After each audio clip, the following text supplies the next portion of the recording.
warahmatullahi wabarakatuh. Selamat siang. Kembali lagi dengan saya Luki Rahma Kartika. Kali ini saya ada di kebun percobaannya Universitas Brawijaya, tepatnya di Karangploso, Malang, Jawa Timur. Nah, untuk hari ini kita akan membahas tentang pengaruh media tanam terhadap pertumbuhan berbagai jenis tanaman. Nah, tanamannya kita pakai leguminosai atau kacang-kacangan, karena kacang-kacangan ini banyak diproduksi di Indonesia. Mari kita lihat. Yuk, ikuti saya. Bisa dilihat ya teman-teman, di sini kondisi kebun percobaannya Universitas sendiri. Ini kita lihat banyak sekali sampel-sampel yang berkelompok. Nah, di sini tuh ada sampel-sampel percobaan dari para mahasiswa Fakultas Pertanian Universitas Brawijaya.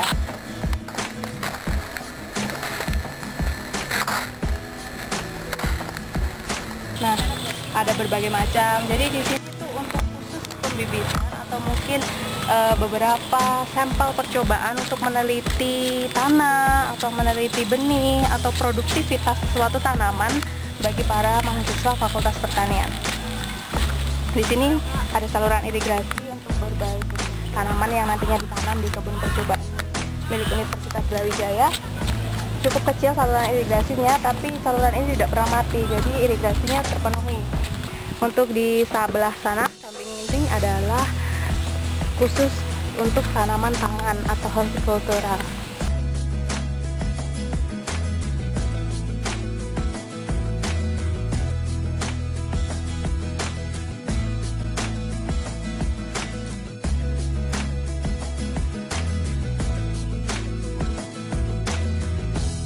Seperti bisa dilihat, bisa di-shoot bahwa di sana ada para mahasiswa Universitas Brawijaya yang sedang melakukan penelitian. Dan hebatnya lagi, di sini tuh semua ditanam, dikelola oleh para mahasiswa. Jadi kita bisa mengetahui bagaimanakah ilmu yang kita dapat di Universitas Brawijaya. Lanjut kita ke penelitian kita. Kali ini kita mengambil sampel pengamatannya yaitu di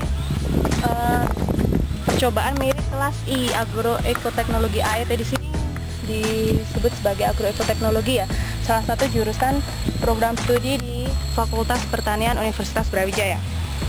Oke, di sini kita memiliki 10 media tanam. Sebelumnya saya akan jelaskan beberapa media 10 media tanam yang berbeda ini ya. Yang pertama itu ada tanah liat plus kompos.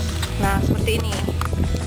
Tekstur dari kondisi fisiknya kita lihat ini berplastis, sangat lumayan plastis, tapi masih ada rongga-rongga pori-pori tanahnya dari kompos, jadi masih gembur, kondisinya itu gembur tapi plastis seperti itu. Yang kedua adalah tanah liat plus pasir. Nah, butiran-butiran pasirnya itu sangat terlihat, tetapi lebih lekat dan lebih plastis daripada pasir biasa. Oke, yang ketiga di sini ada bongkahan batu bata. Bongkahan batu bata ini ukurannya antara 5 cm, sekitar 5 cm kali 2 cm seperti itu. Nah, ini yang ketiga ada pasir biasa seperti ini, teksturnya bisa terlihat dengan jelas kan, benar-benar pasir dan tidak plastis. Yang kelima ada tanah liat plus kompos, pupuk kandang, bukan kompos, pupuk kandang.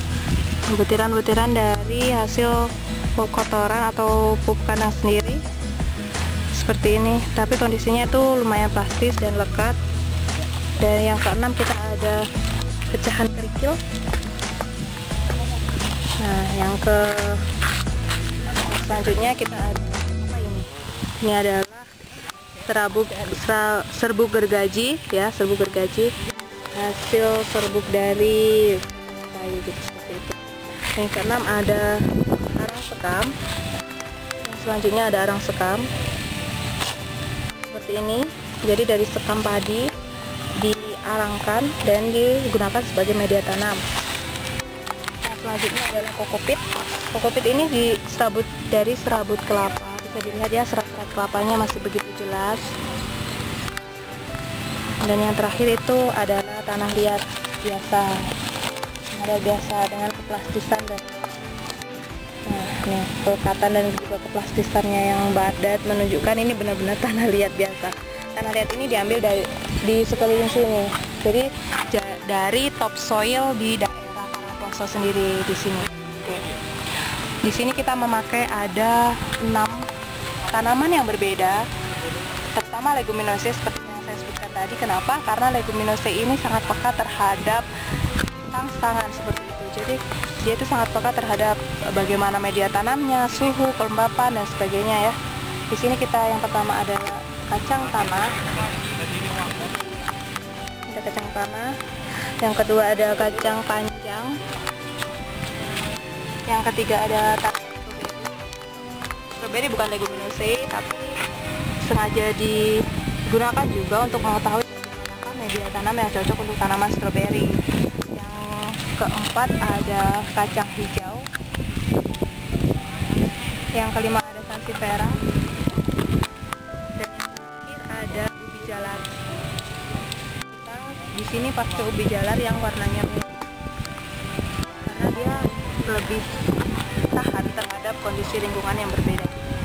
Kita bisa lihat di sini dari sekian banyak spesimen ini yang tanah yang paling subur itu adalah pada tanah liat plus kompos dan juga tanah liat plus pupuk kandang. Di sini ada tanah liat plus kompos, bisa diperlihatkan pertumbuhannya sangat subur sekali dari semua jenis tanaman, dan juga tanah liat plus pupuk kandang.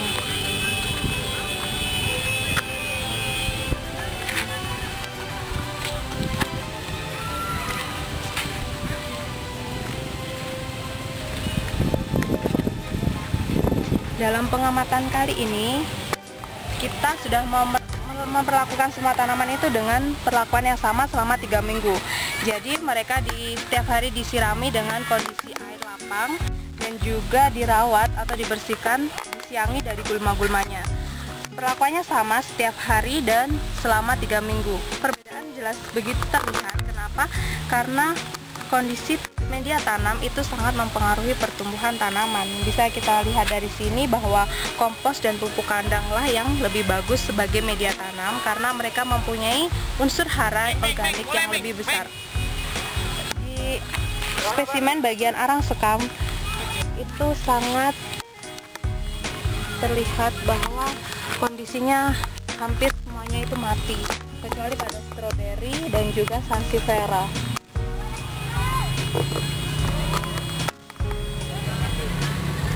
Hal ini disebabkan oleh beberapa faktor ya teman-teman semua. Karena bisa kita lihat, kita ambil salah satu. Nah, seperti ini. Dari tekstur arang sekam sendiri memang bagus, kondisinya sangatlah ringan dan air drainasenya bagus.